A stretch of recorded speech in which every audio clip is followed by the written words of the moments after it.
If you have a gut feeling to learn something or to do something, go learn about it first. Even if you have to invest some money to learn about it. Like, I think one big thing that people fail to realize is like people think schooling and education are one and the same, and you can get an education anywhere. You don't need to rely on school to get your education. Never be afraid to reach out to people who are already successful. Find out a way to provide them some sort of value to get with their time. If you want to learn something, reach out to the people who are doing it. Who are the most successful people in your area that are doing what you want to do?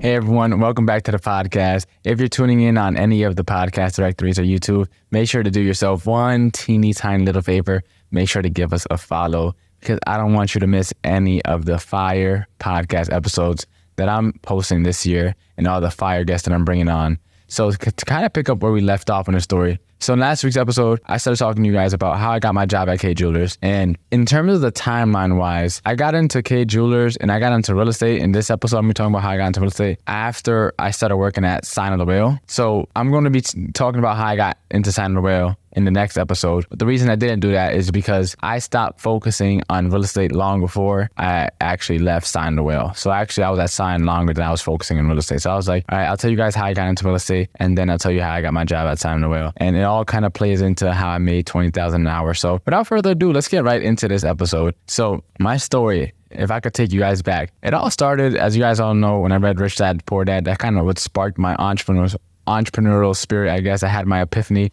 back in 2020.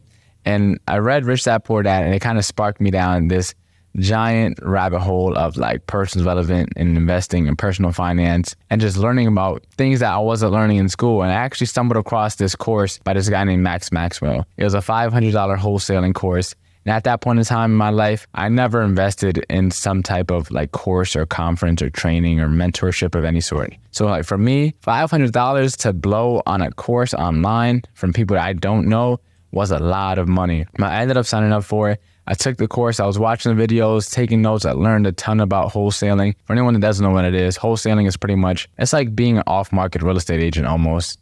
Not technically, but like similarly. Like you find properties that people want to sell. Usually these properties are beat up, they're in bad situations, and you get them and you sell them to people who want to buy. And you make the difference, right? And so I got in a class into that. I got my logo, my LLC, my domain name. I had everything filed, ready to go. And in wholesaling, in the class, it talked about one of the things you need is a good attorney, right? So after I got my, on the phone, I looked up on Google top attorneys in Connecticut. And from there, I found a few. I hopped on the phone with them, asked them some questions, and about 4 or 5, like, they didn't really know what I was kind of talking about. And there was one guy, and you could just tell, like, he read every law book, and he was just super by the book. He was like, oh, you can't do that. Wholesaling is illegal. You're not allowed to do that in Connecticut. You can't transact in real estate without a real estate license. But the catch is with wholesaling, you're doing everything off market. So it is perfectly legal. And it wasn't until later on in my real estate journey that I met tons of wholesalers. I got a bunch of wholesaler friends now that are doing multiple deals per month. But at that point in time, that was the professional. So I was like, oh, I guess I can't wholesale in Connecticut. And so then that happened. Then that pretty much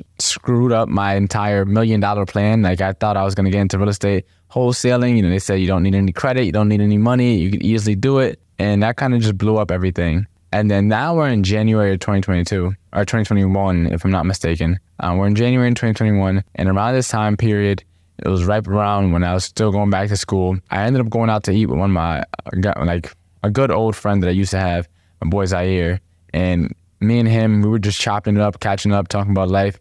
He was also interested in real estate at the time. Now, Zaire went to go talk to one of my old counselors who just so happened to be at the restaurant I was eating at. And then Zaire and James were chopping it up. And so I'm like, where's Zaire go? Because I'm sitting at the table by myself for a while. I ended up going to their conversation and they were talking about real estate. And James was going to connect Zaire with a guy who happened to be my first mentor, I guess you could call him. And his name is Adam. And so they were going to hop on a Zoom call, hop on a one-on-one so Zaire can learn a little bit about real estate, ask some questions.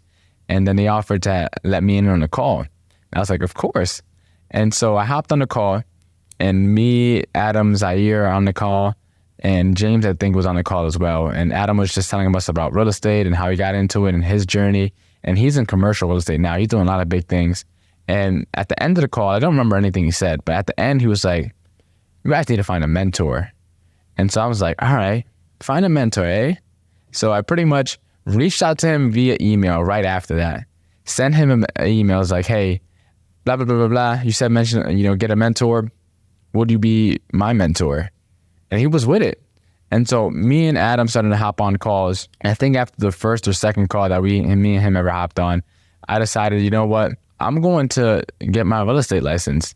I mean, that's going to be what I do from now on. And it's kind of like wholesaling didn't work out because it led me to become an agent. And so I was like, all right, perfect. It's almost the same thing. Just this way, if I wanted to get back into wholesaling, whether I can or can't, I was going to be good anyways because I'm going to get my real estate license. And at that point in time, my mindset was, I'm going to become an agent, use the notoriety from becoming a top agent. Because of course, anything I do, I got to pop off. I got to do it big, right? And so I'm going to become a top agent, use that money to get back into real estate investing, use the notoriety from being a top agent to get into public speaking. Right. So I signed up for my real estate class, I think in February of 2021. And this was Real Estate University. I signed up with them. And then from there, I started taking my classes. And then I just stopped showing up for all my college classes. Completely just stopped logging in, didn't do anything. I didn't even take my finals that semester. And I still remember I spoke to an advisor because before you drop out, you got to speak to someone, at least at stores. And so I spoke to someone, hopped on a Zoom call with them. And you could tell they had no argument to try to convince me otherwise, because it's like I was just so set in the fact that school isn't going to take me where I want to go in life. I have goals much bigger than school. I'm not trying to down tax school at all, but it's just like, for me, it couldn't take me where I wanted to head. So I was like, man, with this whole world being uncertain, the only thing I was certain of was myself. So I decided to bet on myself. And then from there, I ended up working a ton because I ended up working that time in the Whale again and K Jewelers. But along the way, I was doing my real estate classes, ended up passing the class on my first try, and then I had to get my PSI exam taken. And that exam, I failed the first 2 times. The first time, I think I had like a 68%. And for anyone that doesn't know, it's like a 2-3 hour exam. It's a long exam. And I had a 68%, meaning I was 2 points away pretty much from getting my PSA, getting a passing grade and not having to retake it. And I took the PSI exam in Queens, which was about like an hour away. And I had to ask people for a ride, which is super annoying. But I took the first test, failed. I'm like, damn, all right. So I think I scheduled it for a month afterwards, after that one. And then I failed the second one again. And so I didn't study for either of the exams. But I was like, I never studied in high school or college, really. So it's like, I was just doing what I normally did all my life. And then the third time, I remember I started bringing my textbook to K Jewelers sometimes to start studying. Or I would use the online textbook and I'll bring my iPad and I would have my iPad out on top of the K Jewelers iPad so I can start studying online and taking the digital quiz for the ebook. And I just started studying, I think a week before, and I have pretty good memory, and I realized that the questions they asked from the first and second time were pretty much identical. And so I was like, all right, I just got to study these questions. I know which ones I got wrong and which sections I didn't do well in. Third try's a charm, right? And then from there, I ended up going to take my exam. I believe it was the day after my birthday, if I'm not mistaken, or the day right before my birthday. I took my third exam. Now we're in September. And I went to go take my exam. It was a Friday. I remember because I still had to work at Sign the Whale that day.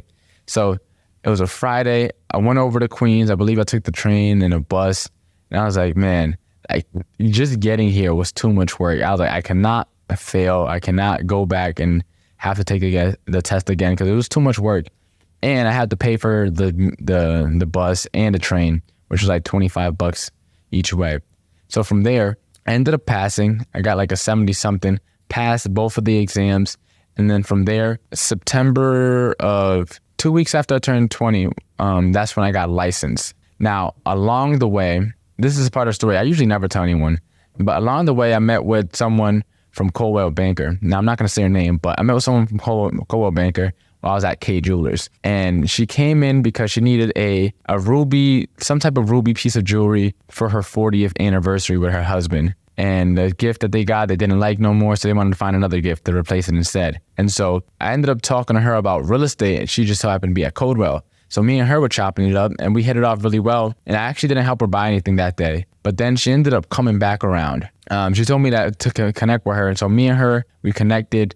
We spoke at her office. We were talking about like, Coldwell and how I'll be a good fit for them and all that stuff. And then after me and her met the first time, she then gave me a ride over the K Jewelers. And then I helped her buy a ring. So I made a sale and I got to meet with someone that was a top producer in the area. And along the way as well, let me backtrack a little bit because I forget this part of the story too. Before I even met her, I looked up on Google top 5 realtors in the area. And one of the realtors that I talked to, his name is Todd.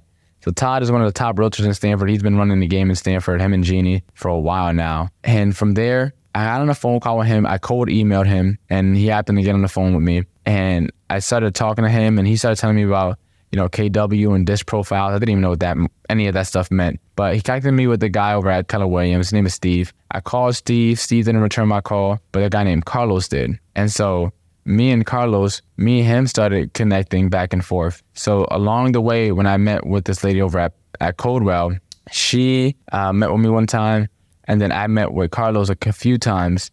And from there, I was really on the fence between where I should join. Like, should I go with KW or should I go with Coldwell? And I was really on the fence, and then I ended up getting licensed. And I remember like it was yesterday. I was working at Sign the Whale, and I was really on the fence between where I should go. And at that point in time, like, everyone was pretty much talking about COVID and everyone getting sick. And so the lady from Coldwell, she had, we spoke on the phone quickly. And for health reasons, she said that she wanted to back out of, working with me. And I was like, all right, bet. So that same, right after I got off the phone with her, I'm still at Sign the Way at the time. I'm literally working. I got off the phone with her, and then I texted Carlos over at KW, and I was like, I'm ready to start. Where do I need to sign? When do I need to sign? And that's how I ended up working at KW. So that's why I chose KW. And then that's how I became licensed with KW. And it's one of those things where that whole portion of my life leading up to that, every day just felt like the same day, because I was working at K Jewelers, I was working at Sign the Whale, and I was studying for my real estate exams. So it's like every day just felt like the same day. And